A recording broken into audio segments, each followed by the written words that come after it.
Story time audio ബുക്സിലേക്ക് എല്ലാവർക്കും സ്വാഗതം. കമല ഗോവിന്ദ് എഴുതിയ നോവൽ പൊൻചിരാത്. പ്രഭ ഒരു നിമിഷത്തേക്ക് ഞെട്ടി നിന്നു. അജയൻ്റെ കൈകൾക്ക് കരുത്തേറി. പ്രഭ കുതറിയില്ല, നിലവിളിച്ച ആളെ കൂട്ടിയുമില്ല.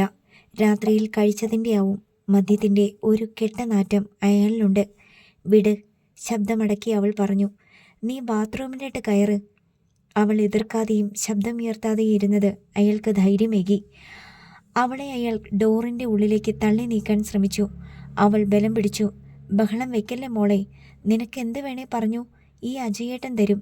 പ്രീതയ്ക്കിപ്പോൾ എന്നോട്. അജയൻ അവളുടെ കാതോരം അടക്കം പറയുന്നതിനിടയിലായിരുന്നു അത്. പെട്ടെന്ന് ഹാളിലെ ലൈറ്റ് തെളിഞ്ഞു. അജയൻ ഞെട്ടി പിന്നോക്കം മാറി ചുറ്റും നോക്കി. അയാൾ കണ്ടു, ബാത്റൂമിൻ്റെ പുറത്തുള്ള സ്വിച്ച് ബോർഡിലായിരുന്നു പ്രഭയുടെ ചൂണ്ടുവിരൽ. 2 സ്വിച്ചിൽ ഒന്ന് ബാത്റൂമിനുള്ളിലേക്കുള്ള സ്വിച്ച്, അടുത്തത് ഹാളിൽ തെളിയാറുള്ള 2 ട്യൂബുകളിൽ ഒന്നിൻ്റേതായിരുന്നു. അതിലാണവൾ വിരലമർത്തി നിൽക്കുന്നത്. ബൾബിനേക്കാൾ തീയോടെ അവളുടെ മിഴികൾ 2 കത്തി നിൽക്കുന്നു. അവൾ ശബ്ദമടക്കി തന്നെ പറഞ്ഞു, ഞാൻ എന്നും ഈ സമയത്ത് എഴുന്നേൽക്കും. പക്ഷേ ഈ ലൈറ്റ് ഞാൻ താമസിച്ചേ തെളിക്കാറുള്ളൂ. കാരണം ഇത് ഞാൻ ഇട്ടാലുടൻ ഹാളിലെ ലൈറ്റ് കണ്ട് മണിയാൻറ്റി എഴുന്നേറ്റ് വരും. നീ വേഗം പോയിക്കോ, അതാ നല്ലത്. അതേ നിൽപ്പിൽ അവൾ പറഞ്ഞു. വല്ലാത്തൊരു ആജ്ഞാശക്തി അവളുടെ വാക്കുകളിലും നോട്ടത്തിലെ തീയിലുമുണ്ടായിരുന്നു. ഛീ, നാശം! അയാൾ പിറുപിറുത്തു. പിന്നെ വേഗം മുകളിലേക്കുള്ള പടികൾ കയറി. പൂച്ച പതുങ്ങുന്നത് പോലെ ശബ്ദം കേൾപ്പിക്കാതെ അയാൾ മുകളിൽ മറയുന്നതുവരെ അവൾ നോക്കി നിന്നു. പിന്നെ ബാത്റൂമിലേക്ക് കയറി കുറ്റിയിട്ടു. അവൾക്ക് വല്ലാതെ ശ്വാസം തിങ്ങി. പ്രീതേച്ചി പാവമാണ്, പക്ഷേ ഇയാൾ അങ്ങനെയല്ല. ദീപേട്ടനോ ജയേട്ടനോ ഇന്നോളം തന്നെ മോശമായി നോക്കിയിട്ട് പോലുമില്ല. പക്ഷേ രാത്രിയിൽ മീനും ഇറച്ചിയും ഒക്കെ ടേബിളിൽ വയ്ക്കുമ്പോഴും വിളമ്പുമ്പോഴും ഒക്കെ ഇയാളുടെ നോട്ടം ശ്രദ്ധിച്ചതാണ്. ഒരു കയ്യാങ്കളിക്ക് മുതിരുമെന്നോർത്തില്ല, അതും ഇത്ര പെട്ടെന്ന്. പ്രഭ ബാത്റൂമിൽ നിന്ന് കിച്ചണിലേക്ക് കയറി. മണിയമ്മ എഴുന്നേറ്റ് വന്നപ്പോൾ അവൾ ഒന്നും സംഭവിച്ചതായി ഭാവിച്ചില്ല. പക്ഷേ കോളേജിലേക്ക് പോകാൻ ഇറങ്ങുമ്പോൾ അയാൾ വാങ്ങിയ മീൻ പൊരിച്ചതും പൊതിയിൽ വയ്ക്കാൻ അവൾ സമ്മതിച്ചില്ല. അറച്ചു. അത് വേണ്ട മണിയൻ്റെ, ആ തോരനും തീയലും മതി. അവൾ തന്നെ ഇത്തിരി അച്ചാറൂടെ എടുത്തു വെച്ചു. കോളേജിലേക്ക് ഇറങ്ങി. വൈകുന്നേരം പ്രഭ തിരികെ വരുമ്പോഴും ദീപുവും ജയേഷും വീട്ടിലുണ്ട്. പോയിട്ടില്ല. അജയൻ വിടാത്തതാണ്. ഇന്നും പാർട്ടി ഉണ്ടാവും. പ്രഭയ്ക്ക് മനസ്സിലായി. അവൾ അടുക്കളയിലേക്ക് ചെന്നു. അടുക്കളയിൽ വീണ്ടും ഉത്സവം തന്നെ. മീനും ഇറച്ചിയും ഇന്നും ധാരാളം വാങ്ങിയിരിക്കുന്നു. വിവിധ തരത്തിൽ വിഭവങ്ങളാകുന്നു. മണിയമ്മയും അച്യുതൻകുട്ടിയുമുണ്ട്. പാചകത്തിൽ സഹായിച്ചുകൊണ്ട് ജയേഷും ദീപുവും അജയനുമുണ്ട്. തമാശകളും പൊട്ടിച്ചിരികളും. അച്യുതൻകുട്ടിയും മണിയമ്മയും അതിലൊക്കെ പങ്കുചേർന്നു തകർത്ത് ചിരിക്കുന്നു. ഇതാണ് കുടുംബം. പ്രഭ കണ്ടു. ഇതാണ് സന്തോഷം, ഇതാണ് ഉത്സവം. മീൻ മുളക് ചേർത്തത് അടുപ്പത്തേക്ക് വെക്കുന്നതിനിടയിലാണ് അച്യുതൻകുട്ടിയുടെ ശ്രദ്ധ വാതിൽക്കലേക്ക് നീണ്ടത്. കോളേജിൽ നിന്ന് വന്ന വേഷത്തിൽ ബാഗ് പോലും തോളിൽ നിന്ന് മാറ്റാതെ നിൽക്കുകയാണവൾ. നീ ചെന്ന ബാഗൊക്കെ വെച്ചിട്ട് വാടി, അച്യുതൻകുട്ടി ആഹ്ലാദത്തോടെ പറഞ്ഞു. അപ്പോൾ കറിയും ദേ റെഡിയായി കഴിഞ്ഞു. ഇവന്മാരുടെ പാചകമാ, നീ തന്നെ ആദ്യം ടേസ്റ്റ് നോക്കിക്കോ. അതെ, ഇന്നിവിടെ മരുമക്കൾ പാചക മത്സരമാണ്. ജയേഷ് കൈപ്പത്തി ചുരുട്ടിയിട്ട് മൈക്കിലൂടെ പറയുന്നതായി അഭിനയിച്ചു. അതെ, ഈ സുവർണ അവസരം എപ്പോഴും കിട്ടുന്നതല്ല, അജയൻ ഇടയ്ക്ക് കയറി പറഞ്ഞു. പ്രഭ അനങ്ങിയില്ല. ആ നിൽപ്പിൽ ഒരു പന്തികേട് തോന്നി അച്യുതൻകുട്ടിക്ക്. മണിയമ്മയെ ശ്രദ്ധിച്ചു. എനിക്കൊരു കാര്യം പറയാനുണ്ട് അച്ചുമാമേ, പ്രഭ തീരെ ശബ്ദം താഴ്ത്തി പറഞ്ഞു. അടുപ്പത്ത് ഇറച്ചിക്കറി ഇളക്കുകയായിരുന്ന അജയൻ നടുങ്ങി. കൈകൾ നിശ്ചലങ്ങളായി. രാവിലെ പ്രഭ പോയി കഴിഞ്ഞാണ് അയാൾ താഴേക്ക് വന്നത്. നടന്ന സംഭവം മണിയമ്മ പോലും അറിഞ്ഞിട്ടില്ലെന്ന് അയാൾ ആശ്വസിച്ചു. ഇപ്പോൾ എല്ലാവരും കേൾക്കെ വെട്ടി വിളിച്ചു കൂവാനാണോ ഇവളുടെ പ്ലാൻ? പ്രതിരോധിക്കാൻ എന്തുണ്ട് ഒരായുധം? അയാൾ ആകെ ഉഷ്ണിച്ചു. എന്നതാടി? മണിയമ്മ ചോദിച്ചു. എനിക്ക് ഹോസ്റ്റലിൽ താമസിക്കാനുള്ള സൗകര്യം കിട്ടി മണിയാൻറ്റി. ഇന്ന് സന്ധ്യയ്ക്ക് മുമ്പേ ചെല്ലാൻ പറഞ്ഞു. നീ ഹോസ്റ്റലിലോട്ട് താമസം മാറ്റുന്നോ? മണിയമ്മ ചോദിച്ചു. അടുക്കള പെട്ടെന്ന് നിശ്ചലമായി. നീ ഹോസ്റ്റലിൽ ചോദിച്ചില്ലെന്നല്ലേ പറഞ്ഞത്? അച്യുതൻകുട്ടി ചോദിച്ചു. ഹോസ്റ്റലിൽ താമസിക്കുന്ന ഫ്രണ്ട്സിനോട് ഞാൻ വിവരം പറഞ്ഞിരുന്നു. അവരാ ഹോസ്റ്റലിലെ മേട്രനോട് പറഞ്ഞത്. ഞാൻ ഇന്ന് തന്നെ ചെക്ക് ഇൻ ചെയ്തോളാൻ പറഞ്ഞു മേട്രൻ. ഇനി വേണ്ടാന്ന് പറയാനും പറ്റില്ല, പ്രഭ സാവധാനം പറഞ്ഞു. അജയിന് മനസ്സിലായി അവൾ എന്തുകൊണ്ടാണ് താമസം മാറ്റുന്നതെന്ന്. അയാൾ ചെയ്യുന്ന ജോലിയിൽ മാത്രം ശ്രദ്ധിക്കുന്നതായി ഭാവിച്ചു നിന്നു. അല്ല, ഇത്ര പെട്ടെന്നൊക്കെ പോണെന്ന് പറഞ്ഞാൽ പ്രിയ നിർത്തി. പ്രഭ പോയാൽ തീർച്ചയായും താൻ അടുക്കള പണി ചെയ്യേണ്ടി വരും. പ്രിയയ്ക്ക് ആ വിഷമമുണ്ട്. അവൾ പോണെങ്കിൽ പോട്ടെ, ജ്യോതി ഉദാസീനതയോടെ പറഞ്ഞു. പ്രഭയുടെ മുഖം കാണാതിരിക്കുന്നത് തന്നെയാണ് അവൾക്ക് സന്തോഷം. നീ ഇവിടെ തന്നെ നിൽക്കുന്നതാ എനിക്ക് സന്തോഷം, അച്യുതൻകുട്ടി പറഞ്ഞു. ഫസ്റ്റ് ഇയറിൻ്റെ ക്ലാസ് അവസാനിക്കാറാവുകയാണ് അച്ചുമാമേ. സ്റ്റഡി ലീവ് കിട്ടുമ്പോൾ ഹോസ്റ്റലിലാണെങ്കിൽ ഫ്രണ്ട്സുമൊത്ത് കമ്പൈൻ സ്റ്റഡി ചെയ്യാൻ സൗകര്യമുണ്ടായിരുന്നു. സമ്മതം തരണേ എന്ന് യാചിക്കുന്നത് പോലെയായിരുന്നു പ്രഭ പറഞ്ഞത്. മണിയമ്മ അവളുടെ അടുത്തെത്തി അവളുടെ തലയിൽ മെല്ലെ തഴുകി. നിനക്ക് പോണോടി? പോകരുതേ എന്ന ഒരു യാചനയായിരുന്നു അത്. മക്കളേക്കാൾ അവർക്ക് എപ്പോഴും ഒരാശ്വാസം പ്രഭ തന്നെയായിരുന്നു. മെഡിസിൻ്റെ ക്ലാസ് അല്ലമ്മേ, ഒരുപാട് പഠിക്കാനുണ്ടാവും, പ്രീത പറഞ്ഞു. അവൾ യദുവിൻ്റെ കുഞ്ഞു കവിളിൽ ഉമ്മ വെച്ച് ഓമനിച്ചുകൊണ്ട് പറഞ്ഞു. ഇവിടുത്തെ ബഹളത്തിൽ അവൾക്ക് പഠിക്കാൻ സമയം കിട്ടണമുണ്ടാവില്ല. അതാവും താമസം മാറണമെന്ന് പറഞ്ഞത്. അവൾ പോകട്ടെ, ഇടയ്ക്ക് ഇനിയും വരാമല്ലോ, നിഷ്കളങ്കതയോടെ ആണ് പ്രീത പറഞ്ഞത്. അവൾ പറഞ്ഞത് സത്യമാണെന്ന് എല്ലാവർക്കും അറിയാം. അതുകൊണ്ട് അച്യുതൻകുട്ടിയോ മണിയമ്മയോ പിന്നെ എതിർത്തില്ല. നിനക്ക് ഇന്ന് തന്നെ പോകണോ? ദീപു ചോദിച്ചു. ഇന്ന് അലോട്ട്മെൻ്റായി, പ്രഭ പറഞ്ഞു. നീ എങ്ങനെ പോകും? സാധനങ്ങളൊക്കെ ഇല്ലേ?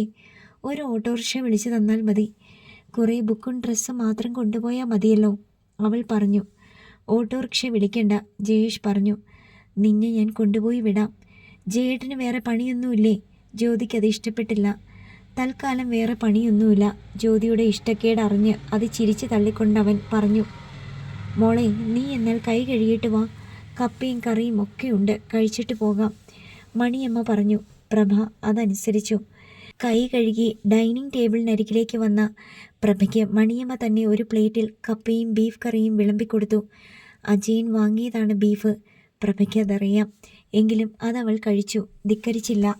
മണിയമ്മ അവളുടെ മുടിയിഴകളിൽ വീണ്ടും തഴുകി. ഇവിടെ നിന്ന് പോയാൽ നീ വീടില്ലാത്തവളായി പോകുമെന്ന് പറഞ്ഞിട്ട്? ഞാനും അച്ചുവേട്ടനും കൂടെയില്ലെങ്കിൽ നീ അനാഥയായി പോകുമെന്ന് പറഞ്ഞിട്ട്? അവൾ അലിവോടെ ചോദിച്ചു. ഇത്ര പെട്ടെന്ന് നീ? പ്രഭയുടെ മിഴികൾ തുളുമ്പി. അത് മണിയമ്മ കാണാതിരിക്കാൻ അവൾ മുഖം തിരിച്ചതേയില്ല. എങ്കിലും അവൾ ഇടതുകരം നീട്ടി മണിയമ്മയുടെ കരം പിടിച്ചെടുത്തു. ഈ കരങ്ങളും ഈ സാമീപ്യവുമാണ് എന്നും എനിക്കഭയം എന്ന് പറയുന്നത് പോലെ. എങ്കിലും അവൾ പറഞ്ഞില്ല. ഒരു കണക്കിന് അവൾ പോകട്ടെ മണി. അച്യുതൻകുട്ടി വന്ന് ശബ്ദം താഴ്ത്തി പറഞ്ഞു. പരീക്ഷ എടുക്കുമല്ലേ, പഠിക്കാൻ അവൾക്കിപ്പോൾ തീരെ സമയം കിട്ടുന്നില്ല. ഇവിടെ നിന്നാൽ ഇനി കിട്ടുകയുമില്ല. പ്രഭ മറുപടി പറഞ്ഞില്ല. ആഹാരം കഴിച്ചു കഴിഞ്ഞവൾ റൂമിലെത്തി അത്യാവശ്യം വേണ്ടുന്ന ഡ്രസ്സുകൾ ഒരു ബാഗിനുള്ളിലാക്കി. പ്രീത ഒരു വലിയ ട്രോളി ബാഗ് എടുത്തുകൊണ്ട് വന്ന് അവൾക്ക് നൽകി. അതുകൊണ്ട് പ്രഭയ്ക്ക് ബുക്കുകളും ഭദ്രമായി അടുക്കി എടുക്കാൻ കഴിഞ്ഞു. നന്നായി പഠിക്കണേ മോളെ, ഇടയ്ക്കിടെ വരണേ. ജയേഷിൻ്റെ കാറിനുള്ളിലേക്ക് അവൾ കയറിയിരുന്നപ്പോഴേ മണിയമ്മ പറഞ്ഞു. അവൾ തിരിഞ്ഞൊന്ന് നോക്കി. ആർദ്രമായിരുന്നു മണിയമ്മയുടെ സ്വരം. സ്വന്തം അമ്മ തന്നെയാണ് അവിടെ നിൽക്കുന്നതെന്ന് അവൾക്ക് തോന്നി. കാർ നീങ്ങുമ്പോഴും സിറ്റൗട്ടിൽ തൂണിന്മേൽ ചാരി നിൽക്കുകയായിരുന്നു അച്യുതൻകുട്ടി. അവൾക്ക് ആ കാഴ്ചയും നീറ്റൽ തന്നെയായിരുന്നു. കാർ മെഡിക്കൽ കോളേജ് റൂട്ടിലേക്ക് തിരിഞ്ഞപ്പോൾ വഴിയോരം ചേർത്ത് ജയേഷ് കാർ നിർത്തി ഇറങ്ങി. എന്നിട്ട് പ്രഭയോട് പറഞ്ഞു, നീയൊന്നിറങ്ങിക്കേ. പ്രഭ പിന്നിലെ സീറ്റിലായിരുന്നു. ഡോർ തുറന്നവൾ ഇറങ്ങി. എന്താ ജയേട്ടാ? ഞാനൊരു കാര്യം ചോദിച്ചാൽ നീ സത്യം പറയുമോ? ജയേഷ് അവളുടെ മുഖത്തേക്ക് ഒന്ന് തറച്ചു നോക്കി. അവൾ അയാളുടെ മിഴികളിലേക്ക് മിഴി നട്ടു. ചോദിക്കരുതേ എന്ന അപേക്ഷ. താമസം മാറ്റം നീ ഇന്ന് പ്ലാൻ ചെയ്തതല്ലേ? അത് അവൾ പരിങ്ങി. ഇന്നലെ വരെ ഇങ്ങനെയൊരു താമസം മാറ്റത്തെക്കുറിച്ച് നീ പറഞ്ഞില്ല. ഇന്ന് പെട്ടെന്ന് പെട്ടിയും കിടക്കയും എടുത്ത് നീ ഇറങ്ങിയത് കമ്പൈൻ സ്റ്റഡിക്ക് വേണ്ടി മാത്രമല്ല. അതിനിനി സമയമുണ്ട്. പ്രഭ ശബ്ദിച്ചില്ല. അച്ഛൻ്റെയും അമ്മയുടെയും അടുത്ത് നിന്ന് നീ പോരണമെങ്കിൽ കാരണം അത്രമേൽ ഗൗരവമുള്ളതാണ്. അതറിയാൻ തന്നെയാണ് ഞാൻ നിൻ്റെ ഒപ്പം പോകുന്നത്. പ്രഭ അപ്പോഴും മറുപടി പറഞ്ഞില്ല. അജയേട്ടനാണ് കാരണമല്ലേ? പെട്ടെന്ന് ജയേഷ് ചോദിച്ചു. പ്രഭയ്ക്ക് മിഴികൾ തുളുമ്പി. ജയേഷ് അത് കണ്ടു. നീ മറുപടി പറയണ്ട, ഞാൻ ഊഹിച്ചു. നിന്നെ കാണുമ്പോഴൊക്കെ ആളിനൊരു പ്രത്യേക നോട്ടവും ഇളക്കവും ഉണ്ടെന്ന് ഞാനും ശ്രദ്ധിച്ചതാ. അവൻ തെല്ലമർഷത്തോടെ പറഞ്ഞു. ഇന്ന് രാവിലെ മുതൽ അജയേട്ടനൊരു പരിങ്ങലും മറ്റും ഉണ്ടായിരുന്നു. പോകാനിറങ്ങിയിട്ടും ദീപേട്ടനെയും എന്നെ നിർബന്ധിച്ച് പിടിച്ചു നിർത്തി ആഘോഷം വെച്ചു. പക്ഷേ നീ വന്നു കഴിഞ്ഞപ്പോൾ വീണ്ടും പരുങ്ങുന്നത് ഞാൻ കണ്ടു. ഞാൻ അനാഥയായതുകൊണ്ട് എന്തോ ആകാമെന്ന് തോന്നിക്കാണും ചെയ്യട്ടാ. നീ അമ്മയോട് പോലും പറഞ്ഞില്ല അല്ലേ? പറഞ്ഞാൽ അമ്മയും അച്ഛനും വേദനിക്കില്ലേ ചെയ്യട്ടാ?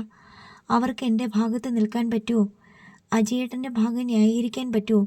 പ്രീതേച്ചി പാവ, അവരെ ഞാൻ സങ്കടപ്പെടുത്തണ്ടേ? ഞാൻ മാത്രം അങ്ങ് ഒഴിവായാൽ മതിയല്ലോ, അതല്ലേ നല്ലത്? അവൾ വിങ്ങി.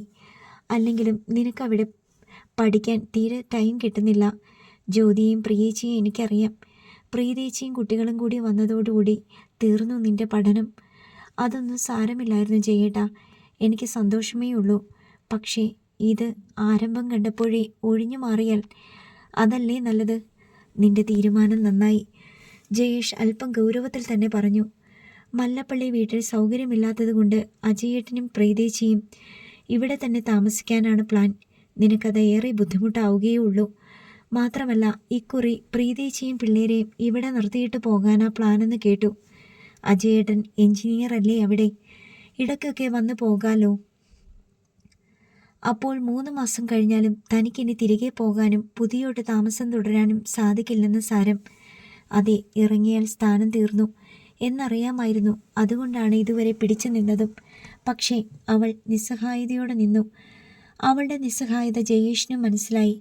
മെഡിക്കൽ കോളേജ് ജംഗ്ഷനിൽ നിന്ന് വലതുവശത്തേക്ക് തിരിഞ്ഞ് കുട്ടികളുടെ ഹോസ്പിറ്റലിലേക്ക് പോകുന്ന റൂട്ടിലാണ് ലേഡീസ് ഹോസ്റ്റൽ. സൈപ്രസ് മരങ്ങളും വാഗമരങ്ങളും തണൽ വിരിക്കുന്ന വളപ്പിൽ 3 നിലയിൽ നടുമുറ്റമൊരുക്കി 4 കെട്ട് പോലെ തീർത്ത ഒരു വലിയ കെട്ടിടം. 400ഓളം പെൺകുട്ടികൾ താമസിച്ചു പഠിച്ച് MBBS ബിരുദധാരികളായി മടങ്ങുന്ന വളപ്പ്. വളപ്പിൽ ഹോസ്റ്റലിൻ്റെ മെയിൻ എൻട്രൻസിന് മുന്നിൽ ജയേഷ് കാർ നിർത്തി.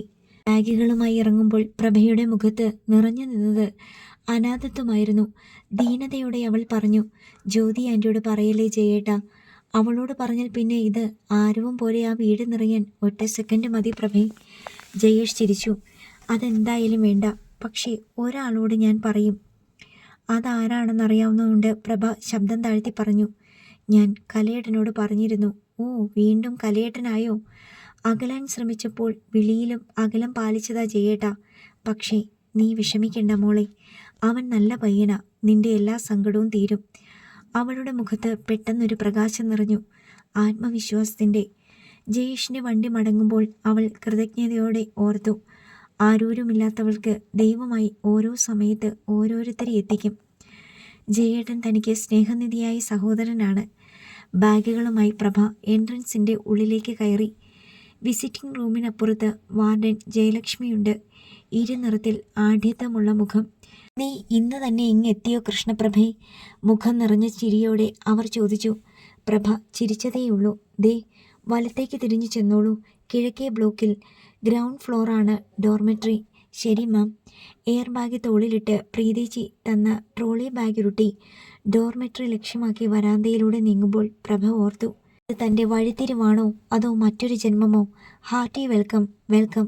ഡോർമെട്രിയുടെ വാതിൽക്കൽ സോനു ഉൾപ്പെടെ കൂടെ പഠിക്കുന്നവർ അവളെ ഹർഷാരവത്തോടെ സ്വാഗതം ചെയ്തു.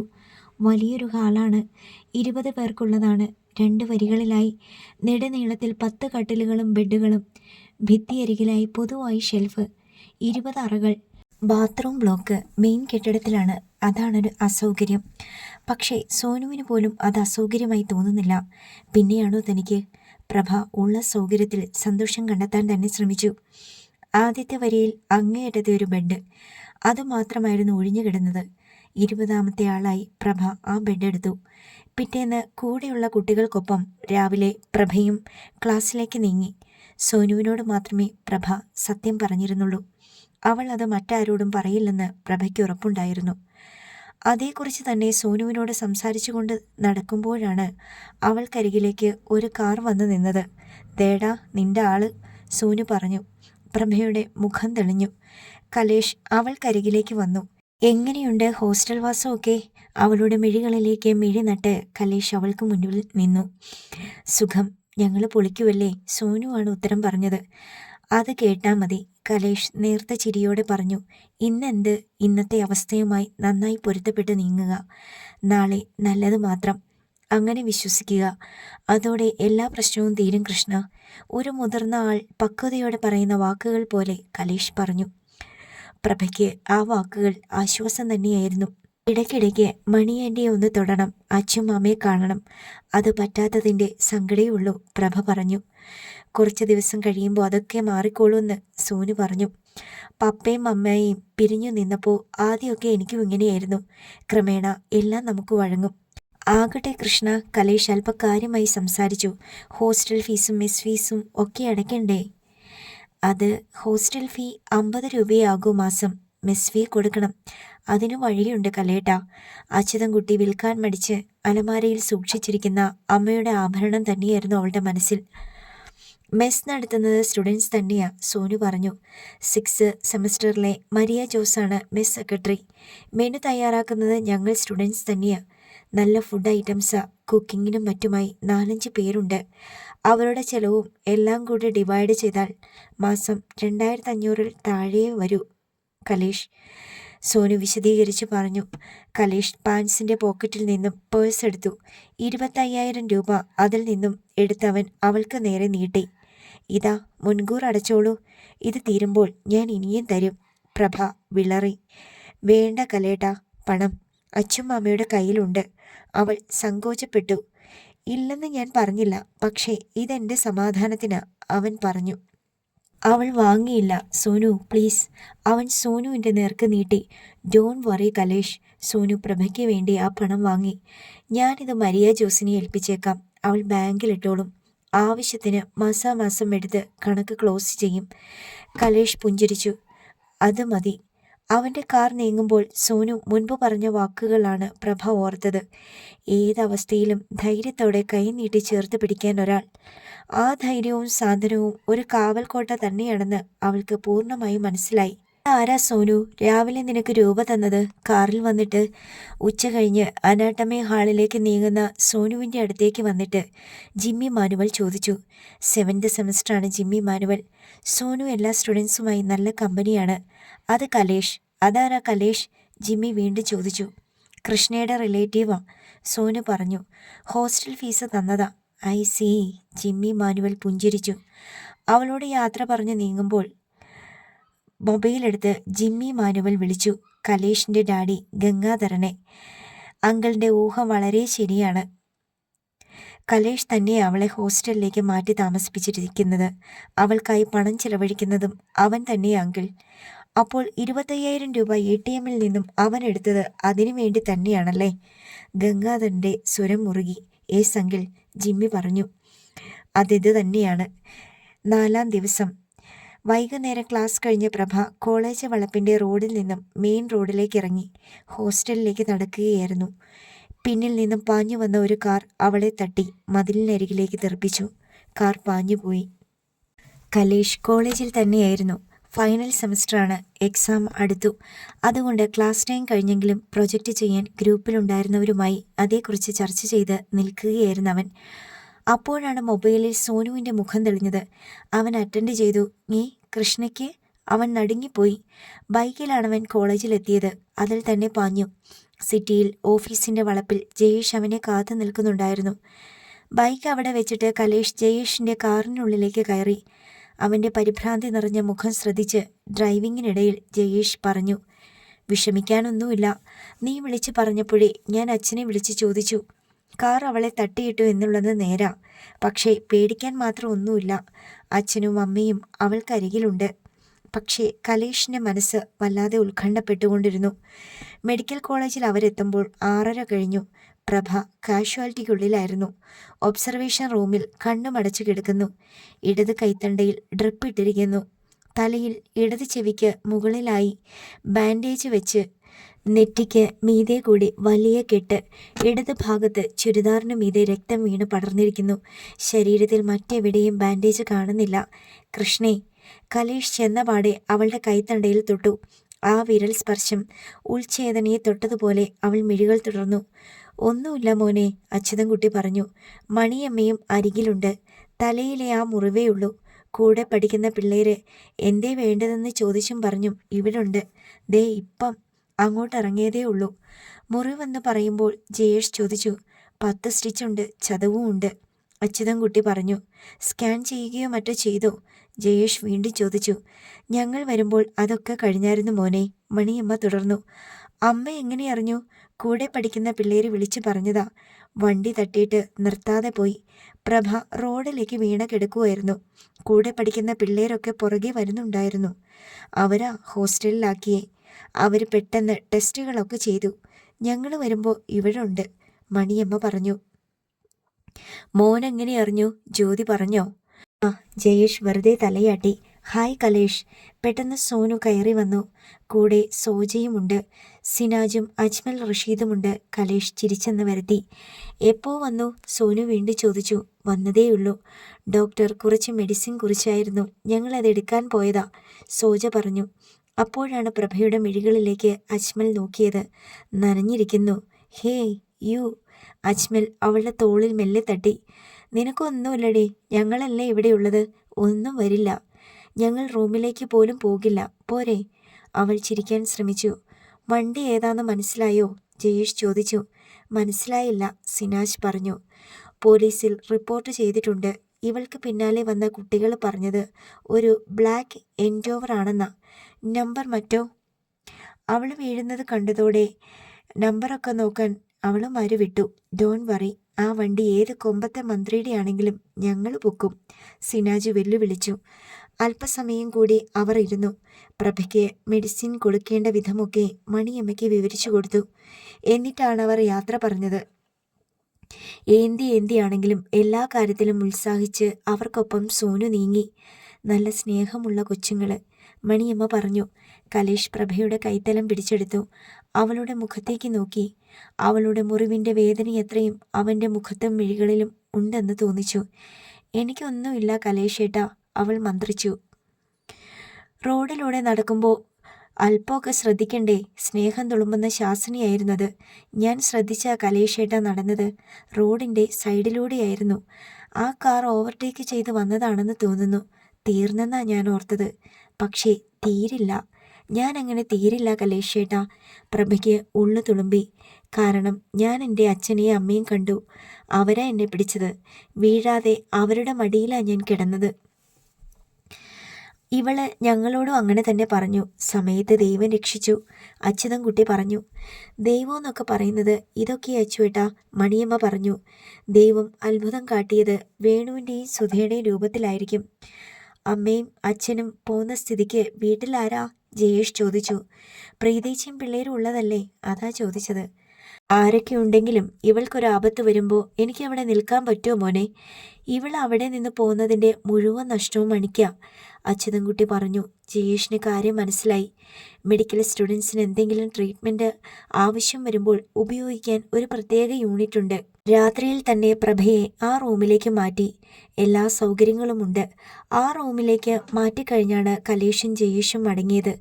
നല്ല വേദനയുള്ളതുകൊണ്ട് പ്രഭയ്ക്ക് സെഡേഷൻ കൊടുത്തിരുന്നു. അതുകൊണ്ട് രാത്രി മുഴുവൻ നന്നായി ഉറങ്ങി. രാവിലെയാണ് ഉണർന്നത്. അച്ഛൻ മാമയും മണിയാൻ്റെയും പോയിക്കോ, അവിടെ ആരെങ്കിലും വേണ്ടേ? പ്രഭ മണിയമ്മയോട് പറഞ്ഞു. ഇവിടെ പിന്നെ നിൻ്റെ അടുത്ത് ആരുണ്ട് മോളെ? സോനു രാവിലെ വരും മണിയാൻ്റി, അവർക്ക് ക്ലാസ്സിൽ പോകണ്ടേ? മണിയമ്മ പറഞ്ഞു. നിന്റെ കൂടെ നിന്നാ മതിയോ? പ്രീതേച്ചിയും പിള്ളേരും ഒക്കെ. അവള് ദുബായിലും പിള്ളേരെയും കൊണ്ടല്ലേ കഴിയുന്നേ, നോക്കിക്കോളും. പ്രിയ കൂടെ ഉണ്ടല്ലോ. ജ്യോതിയോടാ പ്രിയയ്ക്ക് കൂടുതൽ ദേഷ്യം, പ്രീതയോട് അത്രയില്ല, അച്യുതൻകുട്ടി പറഞ്ഞു. അത് പ്രഭയ്ക്ക് മനസ്സിലായിട്ടുണ്ട്. നിനക്കിപ്പോൾ എങ്ങനെയുണ്ട്? സ്റ്റിച്ചിട്ടിരിക്കുന്ന ഭാഗത്ത് വലിച്ചിലും വേദനയുണ്ട് അച്ചുമാമേ. ശരീരത്തിൽ എങ്ങനെയുണ്ട്? ശരീരം മൊത്തം വേദനയുണ്ട്. പ്രൊഫസർ രാവിലെ വരും, ഞാൻ പറഞ്ഞോളാം. വണ്ടി തട്ടി ശക്തമായി വീണതല്ലേ, ശരീരം മൊത്തം ഒന്ന് ഇളകിയിട്ടുണ്ടാകും, അതിൻ്റെ വേദനയാ, അച്യുതൻകുട്ടി പറഞ്ഞു. സോജയാണ് ആദ്യം എത്തിയത്. അപ്പോഴാണ് സിനാജും അജ്മലും കടന്നു വന്നത്. കൃഷ്ണേ, നിന്നെ തട്ടിയിട്ട കാറ് ഇവിടെ എവിടെയോ ഉള്ളതാടി, വന്ന പാടെ സിനാജ് പറഞ്ഞു. 3-4 ദിവസമായിട്ട് കാറ് പല തവണയായി ഇതുവഴി പോകുന്നുണ്ടായിരുന്നു. പുത്തൻ കാറാന്ന് തോന്നുന്നു. രജിസ്ട്രേഡ് എന്നാ എഴുതിയിരുന്നേ, നമ്പർ പ്ലേറ്റ് ഇല്ലായിരുന്നു, അജ്മൽ പറഞ്ഞു. സാരമില്ല, പൊക്കിയെടുത്തോളാംന്ന് പോലീസ് ഏറ്റിട്ടുണ്ട്, സിനാജ് ഉറച്ച സ്വരത്തിൽ പറഞ്ഞു. അവനെ കണ്ടു കിട്ടിയാൽ 7-8 ലക്ഷം രൂപ ആക്സിഡന്റ് ക്ലെയിമാക്കി മേടിച്ചെടുക്കുന്ന കാര്യം ഞാൻ ഏറ്റു. അച്യുതൻകുട്ടി അമർഷത്തോടെ പറഞ്ഞു. ഒരു പെങ്കൊച്ചിനെ തട്ടിയിട്ടിട്ട് അത് ജീവനോടെ ഉണ്ടോയെന്ന് പോലും നോക്കാതെ പോയവന്മാരെ ഒരിക്കലും വിടരുത്. അവന്മാരെ നമുക്ക് പൂട്ടണം മക്കളെ. ഞങ്ങൾ ഏറ്റു അങ്കിളെ, അജ്മലും സിനാജും ഉറച്ച സ്വരത്തിൽ പറഞ്ഞു. അവരുടെ വീറ് കണ്ട് പ്രഭ ചിരിച്ചു. നീ ചിരിക്കണ്ട, അജ്മൽ പറഞ്ഞു. നിന്റെ ആപത്ത് ഞങ്ങൾക്ക് വന്നതുപോലെ അടി. എനിക്കറിയാം അജു, അവൾ പറഞ്ഞു. നിനക്കിനി 2-3 ദിവസം കൂടി ഇവിടെ തന്നെ കഴിയേണ്ടി വരുന്ന നമ്മുടെ ഹെഡ് പറഞ്ഞത്. മുറിവിന് ചുറ്റും നല്ല ചതവുള്ളതുകൊണ്ട് നല്ല റെസ്റ്റ് തന്നെ വേണമെന്ന്. ഇനിയും 2-3 ദിവസമോ? പ്രഭ മണിയമ്മയെ നോക്കി. മണിയമ്മ അച്യുതൻകുട്ടിയെയും ഡോക്ടർ പറയുമ്പോൾ ഡിസ്ചാർജ് ചെയ്താൽ മതി. അജ്മലും സിനാജും പോയി കഴിഞ്ഞപ്പോൾ അച്യുതൻകുട്ടി ആലോചനയോടെ പറഞ്ഞു. അത്രയും ദിവസം നമ്മൾ നമ്മുടെ വീടിനെക്കുറിച്ച് ഓർക്കണ്ട മണി, അതാ നല്ലത്. സ്വന്തം വീട് പെട്ടെന്ന് തനിക്ക് അന്യമായതുപോലെ തോന്നിയ അച്യുതൻകുട്ടിക്ക് ആ വീടിനുള്ളിൽ വല്ലാത്തൊരു സ്നേഹശൂന്യതയും മടുപ്പും തങ്ങി നിൽക്കുന്നുണ്ടോ? 3-ാം ദിവസം കോളേജിൽ നിന്ന് ക്ലാസ് വിട്ടിറങ്ങുകയായിരുന്നു കലേഷ്. അപ്പോഴാണ് ജയേഷിൻ്റെ കോൾ. ഞാനിവിടെ ഹോട്ടൽ റൂഷിയയിലുണ്ടടാ, നീ പോകുന്ന വഴിക്ക് ഇതിലേ വാ, ഒരു കാര്യമുണ്ട്. വരാൻ ചെയ്യാങ്കിൽ കലേഷ് സമ്മതിച്ചു. ഹോട്ടൽ റൂഷിയയുടെ ഓപ്പൺ റെസ്റ്റോറൻറ്റിലായിരുന്നു ജയേഷ്. കോമ്പൗണ്ടിലുണ്ട് മരങ്ങളുടെ തണൽ പറ്റിയുള്ള റൗണ്ട് ടേബിൾ. വൈകുന്നേരത്തെ ചൂട് കുറഞ്ഞ ചെറുകാറ്റുമുണ്ട്. അങ്കിൾ എന്താ ഇവിടെ? ജയേഷിൻ്റെ എതിരെ കിടന്ന കസേരയിൽ ഇരുന്നു കൊണ്ട് കലേഷ് ചോദിച്ചു. ഞങ്ങളുടെ കമ്മീഷണർമാരുടെ ഒരു കോൺഫറൻസ് ഉണ്ടായിരുന്നു ഇവിടെ ഹാളിൽ വെച്ച്. കഴിഞ്ഞോ? അത് കഴിഞ്ഞു. അപ്പോഴാണ് ഹോസ്പിറ്റലിൽ നിന്ന് അച്ഛൻ വിളിച്ചത്. ജയേഷിൻ്റെ മുഖത്ത് ഗൗരവം പടർന്നു. എന്താ വിശേഷം? കൃഷ്ണയ്ക്ക് പ്രത്യേകിച്ച് പ്രോബ്ലം ഒന്നുമില്ലല്ലോ? ഇപ്പോൾ ഒന്നുമില്ല, ജയേഷ് അല്പം ഊന്നലോടെ പറഞ്ഞു. പക്ഷേ ഉണ്ടായേനെ. എന്താ ചെയ്യാങ്കിൽ? ജയേഷിൻ്റെ സ്വരത്തിലെ ഗൗരവം ശ്രദ്ധിച്ച് കലേഷ് തിരക്കി. ഏതോ ഒരു വണ്ടി ഓവർടേക്ക് ചെയ്ത് വന്നിട്ട് അബദ്ധത്തിൽ പ്രഭയെ തട്ടിയിട്ടതൊന്നുമല്ല കലേഷ്. പിന്നെ? It's A planned accident. ഉദ്ദേശം പ്രഭയുടെ മരണം തന്നെയായിരുന്നു. വാട്ട്? കലേഷ് അന്താളിച്ചു. അങ്കിൾ എന്താണ് ഈ പറയുന്നത്? കൃഷ്ണയെ കൊന്നിട്ട് ആർക്കാ നേട്ടം? നേട്ടം ആർക്കായിരുന്നെങ്കിലും അത് നടന്നില്ല. അങ്കിൾ എന്താ അങ്ങനെ പറഞ്ഞത്? കലേഷിൻ്റെ നെറ്റിയിൽ ചുളിവുകളുണ്ടായി. ജ്യോതി ആൻറ്റിയുടെ ഫാദർ എന്താ പറഞ്ഞത്? പ്രഭയെ തട്ടിയിട്ടിട്ട് പോയ വണ്ടി കണ്ടെത്തിയേ തീരുമെന്നും പറഞ്ഞ് മെഡിക്കൽ കോളേജിലെ പിള്ളേര് പോലീസ് സ്റ്റേഷനിൽ കയറി ഇറങ്ങി സ്വൈര്യം കെടുത്തി. സ്വൈര്യം കെടുത്തിയാൽ പിന്നെ പോലീസ് നിൽക്കുമോ? വണ്ടി പൊക്കി. നീ? കലേഷിന് ഉത്സാഹമായി. ആരുടെ വണ്ടിയാ? വണ്ടി 3-4 ദിവസം മെഡിക്കൽ കോളേജ് റോഡിലൂടെ റോന്ത് ചുറ്റിയിരുന്നു. ചിലരൊക്കെ ശ്രദ്ധിച്ചിരുന്നു. 4 രജിസ്ട്രേഡ് എന്നൊക്കെ എഴുതി ഒട്ടിച്ചിരുന്നത് കൊണ്ട് ആരോ ആ ഭാഗത്ത് വന്ന് പുതിയ വണ്ടി എടുത്തതാണെന്ന് കരുതി. അങ്ങനെ അന്വേഷണം നടന്നത്. ജയേഷ് തുടർന്നു. പക്ഷേ പോലീസ് വണ്ടി പൊക്കിയത് ഈരാറ്റുപേട്ടയെന്നാ. വണ്ടി പുതിയതൊന്നുമല്ല. 4 രജിസ്ട്രേഡ് ഒട്ടിച്ചാൽ എല്ലാമായി എന്ന് കരുതുന്ന കാലം കഴിഞ്ഞതാ. പുച്ഛത്തോടെ ജയേഷ് പറഞ്ഞു. അച്ഛനും അമ്മയും ഇല്ലാത്ത അനാഥ ജന്മമല്ലേ. തട്ടിക്കളഞ്ഞാലും ചോദിക്കാൻ ആരുമില്ലെന്ന് കരുതി. പക്ഷേ കോളേജ് പിള്ളേരുടെ സ്നേഹത്തിൻ്റെ ശക്തി എന്തെന്ന് ചെയ്തവൻ അറിയാതെ പോയി. ആരാ ചെയ്യാങ്കിൽ ചെയ്തത്? ആർക്കാ എൻ്റെ കൃഷ്ണയുടെ ജീവൻ വേണ്ടത്? കൊല്ലാൻ മാത്രം ശത്രുത ആർക്കാ? കലേഷിൻ്റെ മുഖം ചുവന്നു. അവളെ കിട്ടാത്തതിൻ്റെ വൈരാഗ്യത്തിന് ആ അജയനെങ്ങാനും റാസ്കൽ. അവൻ പല്ല് കടിച്ചു. ജയേഷ് ചിരിച്ചു. കേസ് ഒതുക്കാനും പിടിയിലായവനെ രക്ഷിക്കാനും നഷ്ടപരിഹാരം എത്ര വേണേലും കൊടുക്കാനും ഒക്കെയായിട്ട് പോലീസ് സ്റ്റേഷനിൽ ഒരു രക്ഷകൻ എത്തിയിട്ടുണ്ട്. ആ സിനാജ് അവൻ്റെ ഫോട്ടോ വാട്സാപ്പിൽ അയച്ചു തന്നിട്ടുണ്ട്. സംശയം തോന്നിയിട്ടാ നിന്നെ വിളിച്ചത്. നീ നോക്ക് ആളാരാണെന്ന്. ജയേഷിൻ്റെ മുഖം കല്ലിച്ചു. എന്നിട്ട് തൻ്റെ മൊബൈലിൽ വന്ന ആ ഫോട്ടോ അവൻ്റെ മുഖത്തിന് നേർക്ക് കാട്ടിക്കൊടുത്തു. കലേഷ് നടുങ്ങിപ്പോയി. ഡാഡിയുടെ വിശ്വസ്തനായ മാനേജർ ഫെനോ ലോപ്പസ്. ആളെ കണ്ടല്ലോ. നിന്റെ പെണ്ണിൻ്റെ കാലന്മാരാരാണെന്ന് മനസ്സിലായല്ലോ. ഇനി തീരുമാനം നിൻ്റേതാണ്. ജയേഷിൻ്റെ സ്വരവും കല്ലിച്ചിരുന്നു. പിറ്റേന്ന് വൈകുന്നേരം ശാന്തി തീരത്തിൻ്റെ മുറ്റത്തേക്ക് കലയുടെ കാർ അലർച്ചയോടെ നിന്നു. ഡാഡി! വീട്ടിനുള്ളിലേക്ക് പാഞ്ഞു കയറിക്കൊണ്ട് അവൾ വിളിച്ചു. ഗംഗാധരനും ചന്ദ്രമതിയും ഹാളിൽ തന്നെ ഉണ്ടായിരുന്നു. എന്താ മോളെ? ചന്ദ്രമതി ചോദിച്ചു. മകളുടെ പരിഭ്രാന്തി അവരെ അമ്പരപ്പിച്ചു. ഡാഡി, നമ്മുടെ കുട്ടു ഹോസ്പിറ്റലിൽ നിന്ന് ആ നശിച്ചവളെ ഡിസ്ചാർജ് ചെയ്യിച്ചെന്ന്. എന്നിട്ട് എങ്ങോട്ടാ കൊണ്ടുപോയെന്ന്. വാട്ട്?